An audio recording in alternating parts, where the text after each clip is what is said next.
The Kingdom of Saudi Arabia and the Islamic Republic of Iran are both Muslim states. Both of these states maintain that Islam should guide social and political life. So logically, they would prefer teaching a theory of creation over, say, the theory of evolution, right? But do they? Do Islamic-oriented states prefer teaching creationism, or do they end up teaching evolution? And why?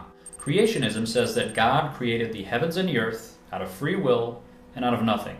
Now that might be a problem if you consider the theory of evolution. The central thesis of evolution is that species are not fixed.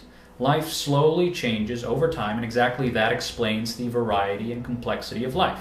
You get the point. Evolution discusses the development of species without a reference to God's creative hand. It seems to clash with literal readings of Christian and Islamic scriptures. So how do these two states deal with this apparent inconvenience? The ministries of education in Iran and Saudi Arabia are both highly centralized, and school textbooks are therefore a way to explore what a state teaches the people they govern. Saudi Arabia is an oil-rich Sunni monarchy situated in the Arabian Peninsula with a population of about 30 million. Its education policy document claims that there is a perfect harmony between science and Islam. So what exactly do they teach children? The Saudis insist that the Quran is sufficient to explain the development and origins of life.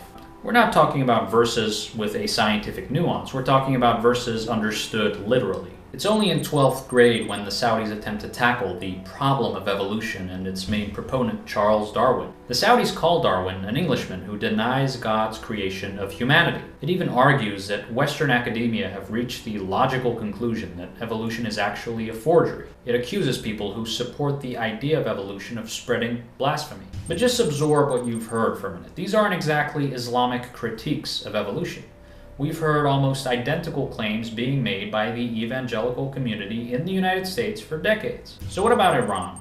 It's an Islamic republic situated in West Asia with a population of about 80 million, mostly Shiite Muslim. In 5th grade, students are taught that geologists, via studies of fossils, have reached the conclusion that life began at sea. Iranian school books explain that differences among species is a process that takes place over millions of years. It discusses dinosaurs and their extinction 65 million years ago and the diversification of mammals. 8th grade is the final compulsory year for Iranian students, and during that year they're shown geological diagrams. The final year also offers an overview of the fossil record, including captivating images of the Archaeopteryx. There's an in-depth discussion of simple and complex organisms outlining their morphological changes in evolutionary lineage, and they're taught about mutations and natural selection. So what about Charles Darwin?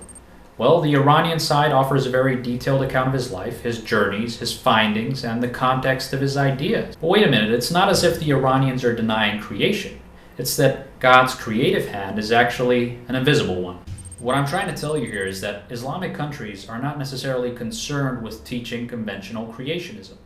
And differences within Islam do matter. Shiite Islam in Iran is much more flexible in interpreting Quranic verses than its Sunni Wahhabi counterpart in Saudi Arabia. But in the case of Iran, there's also the importance of national development and the creation of an indigenous scientific community. As a late industrializer, Iran is trying to make up for lost times.